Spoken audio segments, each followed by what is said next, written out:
بسم الله الرحمن الرحيم.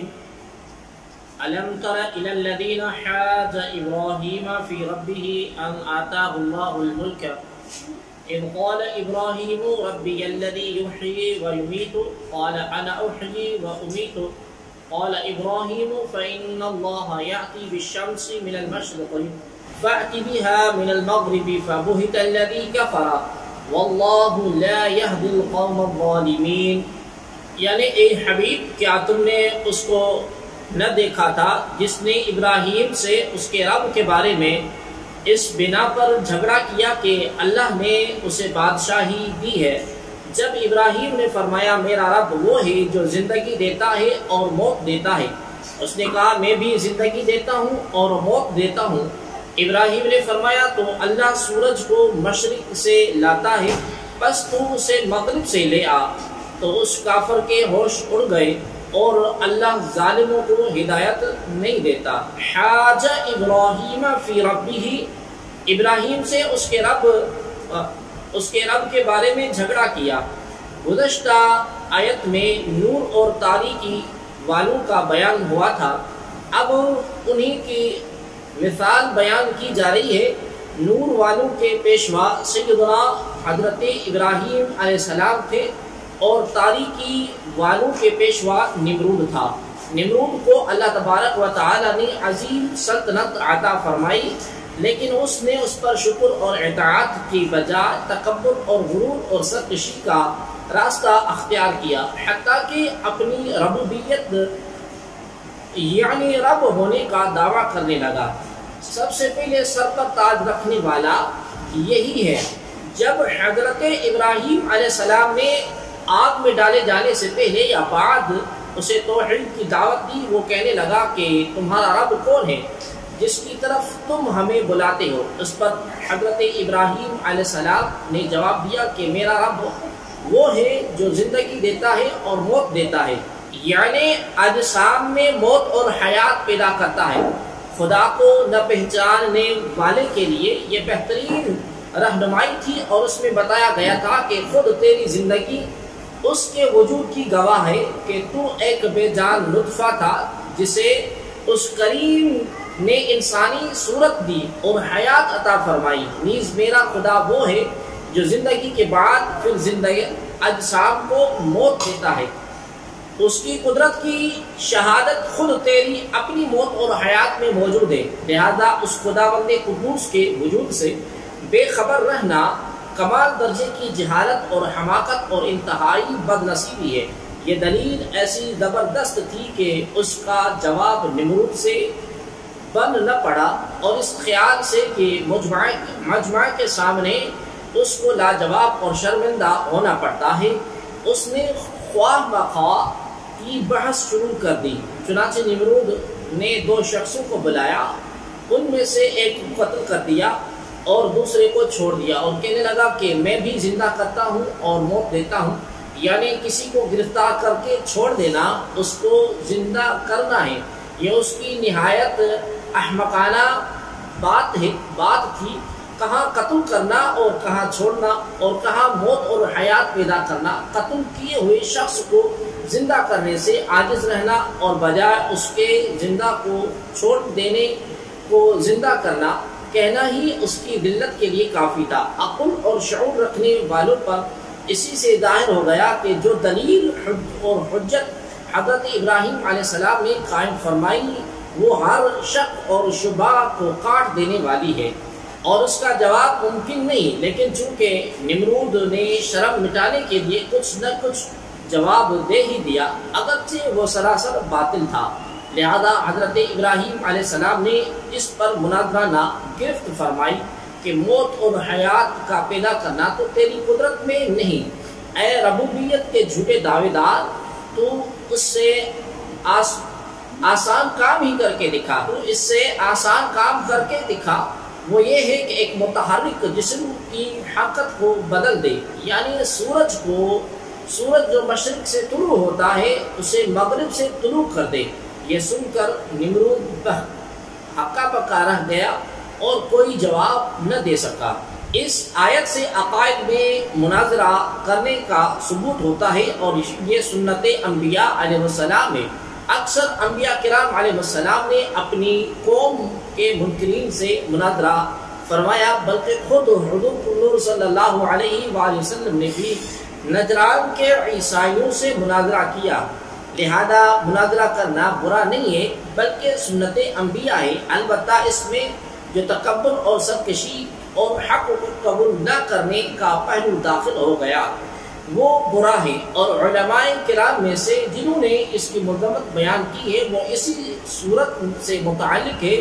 چنانچہ امام غزالی رحمۃ اللہ تعالی علیہ اپنی مشہور کتاب احیاء العلوم میں مناظرے کے بارے میں اس طرح کی چند اہم باتیں سمجھاتے ہوئے ارشاد فرماتے ہیں: جو مناظرہ غلبہ حاصل کرنے، دوسروں کو لاجواب کر دینے، اپنے فضل اور شرف کو ظاہر کرنے، لوگوں کے سامنے منہ کھول کھول کر باتیں کرنے، فخر اور تکبر نیز دوسروں کو ذلیل اور رسوا کرنے کی غرض سے ہو، وہ اللہ تبارک و تعالیٰ کے نزدیک تمام بری عادت کا منبع ہے، اور اللہ تعالیٰ کے دشمن شیطان کے نزدیک قابل تعریف ہے۔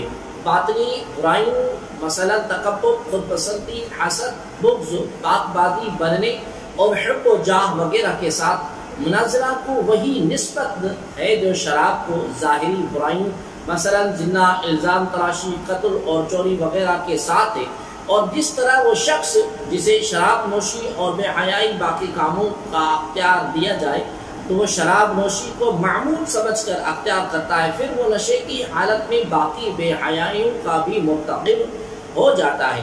اسی طرح جس آدمی پر دوسروں کو نیچا دکھانے اور مناظرہ میں غالب آنے کی خواہش غالب ہو اور وہ جاہ اور مرتبے کا طالب ہو تو معلوم ہوتا ہے کہ اس کے دل میں تمام خباثتیں پوشیدہ ہیں، اور یہ تمام مذموم اخلاق اس میں ہیجان پیدا کرتے ہیں۔ یاد رہے کہ عقائد و نظریات، معمولات اہل سنت اور دیگر دینی مسائل میں کسی سے مناظرہ کرنا کوئی اتنا آسان کام نہیں کہ جو چاہے جب چاہے اور جہاں چاہے کرنا شروع کر دے، بلکہ اس کے لیے بہت زیادہ علم، مضبوط حافظہ، مہارتی تربیت، حاضر جوابی اور دیگر کئی چیزوں کا ہونا ضروری ہے، جن کے بغیر مناظرہ کرنا انتہائی سخت جرت اور اپنی گمراہی اور اخروی بربادی سے بے خوفی کی علامت ہے، کیونکہ عین ممکن ہے کہ جس سے مناظرہ کر رہا ہے اس کی کوئی بات دل میں جم جائے اور یہ گمراہ ہو جائے۔ لہذا علم مناظرہ کے ماہر علماء کے علاوہ کسی کو بھی مناظرے کی اجازت نہیں ہے۔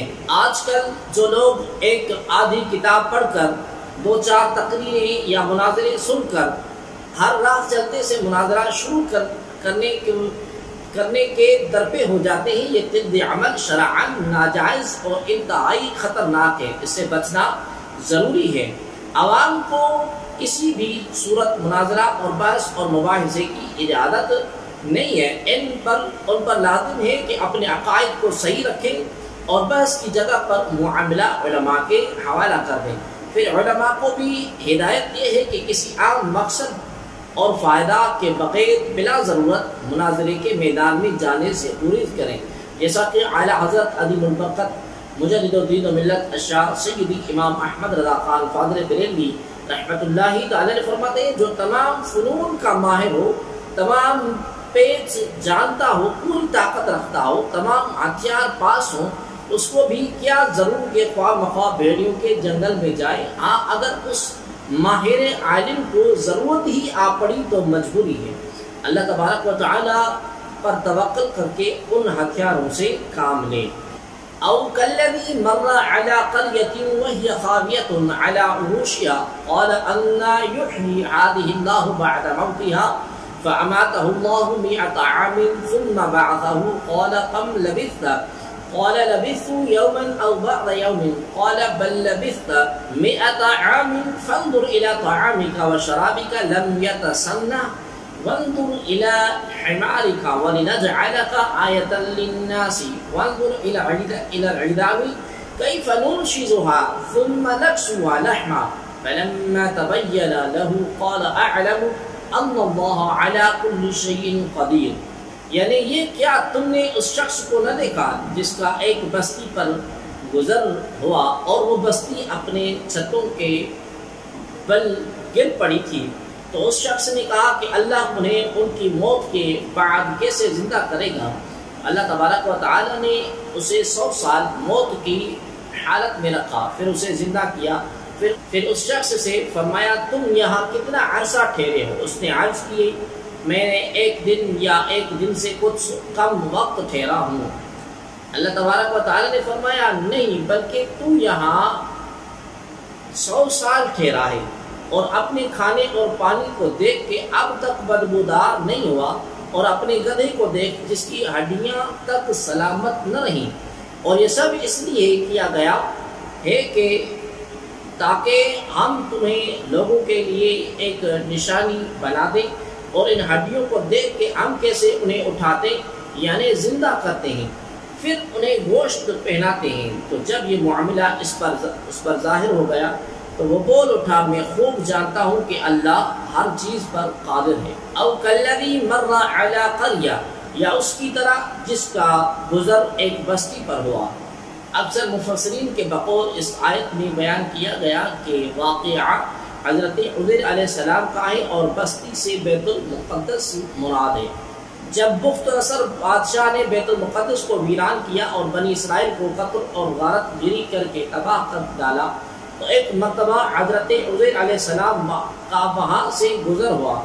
آپ کے ساتھ ایک برتن کھجور اور ایک پیالہ انگور کا رس تھا، اور آپ ایک گدھے پر سوار تھے۔ تمام بستی میں پھرے لیکن کسی شخص کو وہاں نہ پایا۔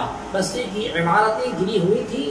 آپ نے تعجب سے کہا کہ انا یحیی ہذہ اللہ بعد موتہا، اللہ تبارک و تعالی انہیں ان کی موت کے بعد کیسے زندہ کرے گا؟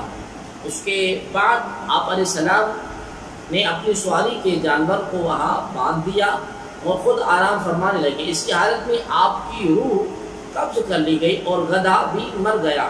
یہ صبح کے وقت کا واقعہ ہے۔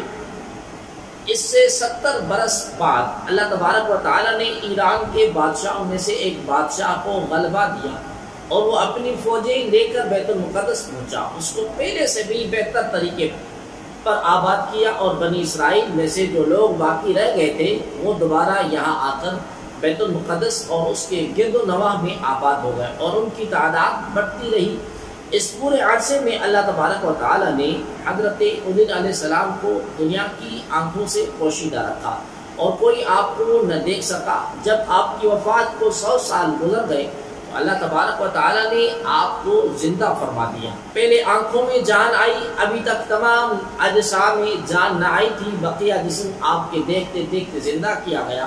یہ واقعہ شام کے وقت غروب آفتاب کے قریب ہوا۔ اللہ تبارک و تعالی نے حضرت عزیر علیہ السلام سے فرمایا تم یہاں کتنے دن ٹھہرے؟ آپ نے اندازے سے عرض کیا کہ 1 دن یا اس سے کچھ کم وقت۔ آپ کا خیال یہ ہوا کہ اسی دن کی شام ہے جس کی صبح کو سوئے تھے۔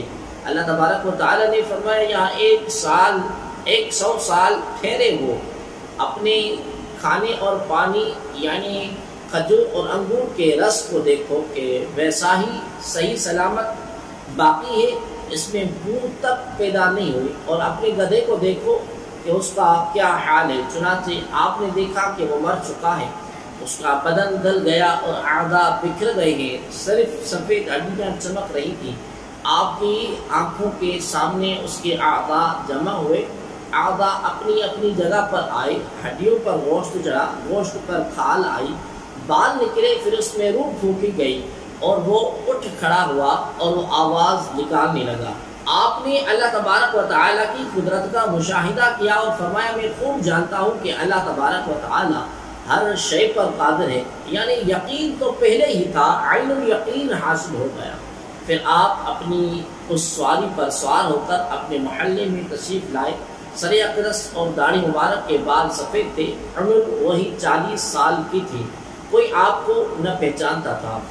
اندازے سے اپنے مکان پر پہنچے، ایک ضعیف بڑھیا ملی جس کے پاؤں رہ گئے تھے، وہ نابینا ہو گئی تھی، وہ آپ کے گھر کی باندھی تھی اور اس نے آپ کو دیکھا ہوا تھا۔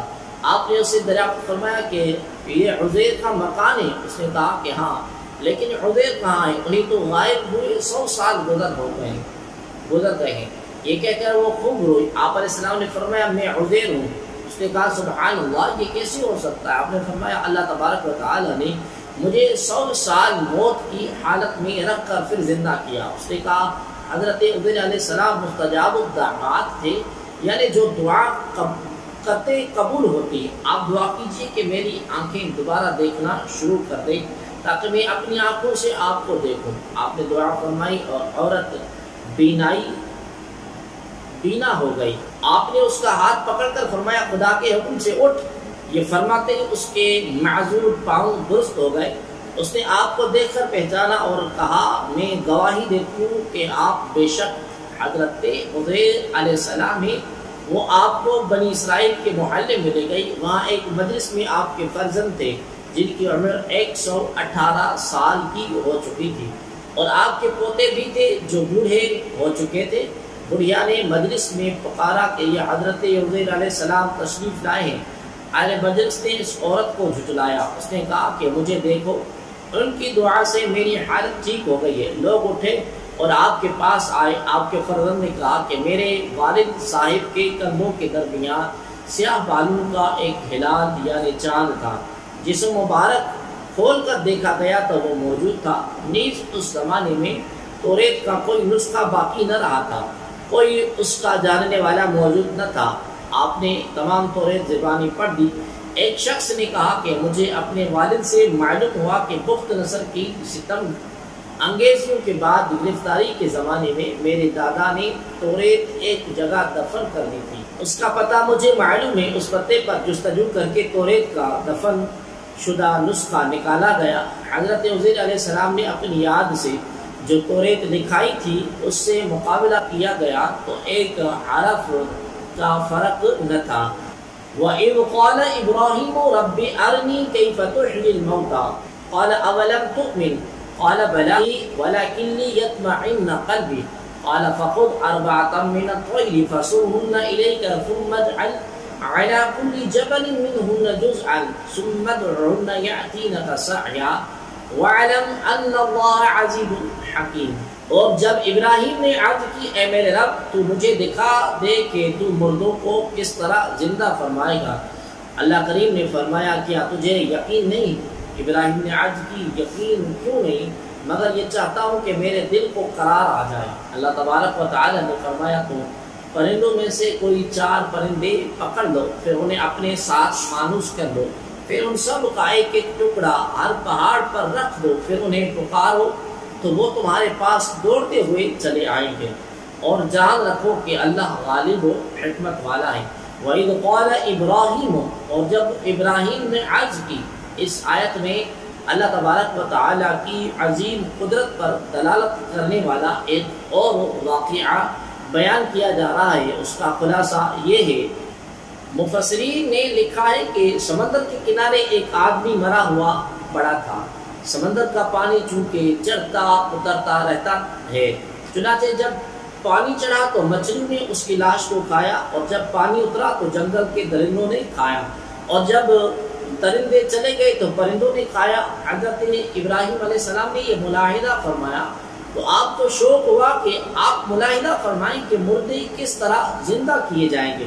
چنانچہ آپ نے بارگاہ الہی میں عرض کی اے اللہ مجھے یقین ہے تو مردوں کو زندہ فرمائے گا اور ان کی اجزاء دریائی جانوروں اور درندوں کو پیٹ اور پرندوں کے پھوٹوں سے جمع فرمائے گا، لیکن میں یہ عجیب منظر دیکھنے کی آرزو رکھتا ہوں۔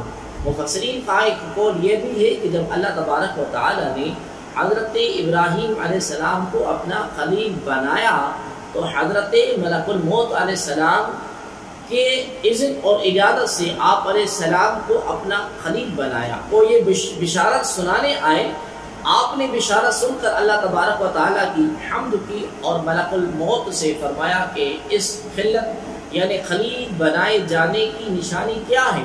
انہوں نے عرض کیا کہ دلیل یہ ہے کہ اللہ تبارک و تعالیٰ آپ کی دعا قبول فرمائے گا اور آپ کے سوال پر مردے زندہ کرے گا۔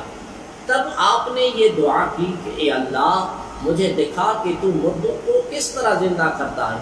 اللہ تبارک و تعالی نے فرمایا کیا تمہیں اس پر یقین نہیں؟ اللہ تبارک و تعالی عالم الغیب و شہادت ہے، اسے حضرت ابراہیم علیہ السلام کے کمال ایمان اور یقین کا علم ہے، اس کے باوجود یہ سوال فرمانا کہ کیا تجھے یقین نہیں، اس لیے ہے کہ سامعین کو سوال کا مقصد معلوم ہو جائے اور وہ جان لیں کہ یہ سوال کسی شک اور شبہ کی بنا پر نہ تھا۔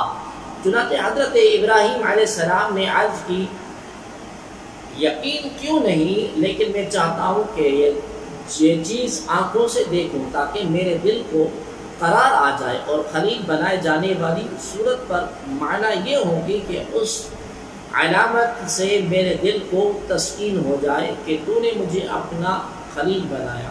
حضرت ابراہیم علیہ السلام کی فرمائش پر حکم الہی ہوا کہ تم چار پرندے لے لو، انہوں نے اپنے ساتھ خوب مانوس کر لو، پھر انہیں ذبح کر کے ان کا قیمہ آپس میں ملا کر مختلف پہاڑوں پر رکھ دو اور پھر انہیں آواز دو، ان میں سے ایک اپنی پہلی والی شکل اور صورت میں بن کر تمہارے سامنے آ جائے گا۔ چنانچہ حضرت ابراہیم علیہ السلام نے 4 پرندے لیے، ایک قول کے مطابق وہ مور، مرغ، کبوتر اور کبا تھے۔ آپ علیہ السلام نے انہیں بحکم الہی ذبح کیا، ان کے پر اکھاڑے اور قیمہ کر کے ان کے اجزاء باہمی ملا دیے اور اس مجموعے کے کئی حصے کر کے ایک ایک حصہ ایک پہاڑ رکھ دیا اور سب کے سر اپنے پاس محفوظ رکھے۔ پھر ان پرندوں کو آواز دے کر بلایا، آپ علیہ السلام کے بلاتے ہی حکم الہی سے وہ اجزاء اڑے اور ہر جانور کے اجزاء علیحدہ علیحدہ ہو کر اپنی ترتیب سے جمع ہوئے اور پرندوں کی شکل بن کر اپنے پاؤں سے دوڑتے آپ کی خدمت میں حاضر ہو گئے اور اپنے اپنے سروں سے مل کر بے عینی ہی پہلے کی طرح مکمل ہو گئے۔ سبحان اللہ۔ ناظرین محترم، حضرت عزیر علیہ السلام اور حضرت ابراہیم علیہ السلام کے واقعات سے کئی چیزیں معلوم ہوتی ہیں۔ ایک، اللہ تبارک و تعالی انبیاء کرام علیہ السلام کی دعا قبول فرماتا ہے۔ انبیاء کرام علیہ السلام کی دعاؤں سے مردے بھی زندہ ہوتے ہیں۔ اللہ تبارک و تعالی انبیاء کرام علیہ السلام کی خواہشات کو پورا فرماتا ہے۔ جتنا یقین کامل ہوتا ہے اتنا ہی ایمان بڑھ جاتا ہے، مشاہدے سے معرفت میں اضافہ ہوتا ہے۔ یہ واقعات اللہ تبارک و تعالی کی عظیم قدرت کی عظیم دلیل ہے۔ یہ واقعات مرنے کے بعد زندہ کیے جانے کی بہت بڑی دلیل ہے۔